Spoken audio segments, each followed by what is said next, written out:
We are as close as we could get to the stage of the DC March, and it's packed, so we couldn't even get into the actual march part where it's blocked off. Woo! No more, no more, no more, no more, no more. It's moments like today when Parkland students stand up that really keep you at the front line. I lost my best friend, Blair Holt, back in May 10th of 2007. Blair was shot and killed on a city bus. He was leaving his high school, Julian, going to work.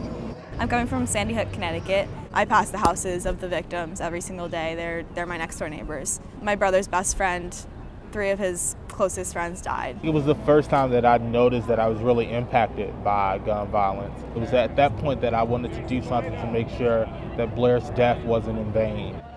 After the Sandy Hook massacre, my dad started an organization called Newtown Action Alliance, and all of our lives kind of revolved around the advocacy.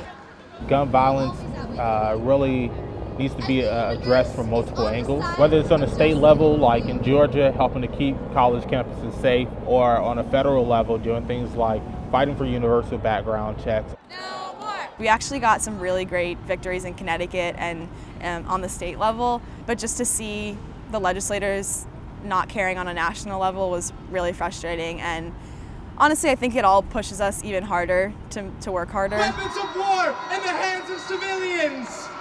This moment is a bit different in particular because in the past polls have been on our side, but polls are really coming to life. You're seeing that 97% of Americans who support common sense gun legislation actually out in the streets and here today in DC.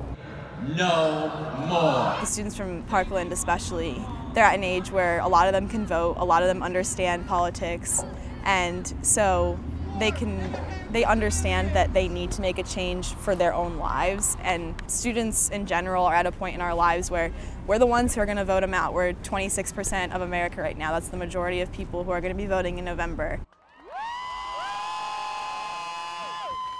We have to give them also the whole history of gun violence, not just from Sandy Hook, not just from Columbine, not just from Virginia Tech, but also the shootings that happen daily, the daily genocide that happens in America's backyard. And together, I think when you share both of those stories, you really work towards addressing gun violence in a holistic manner.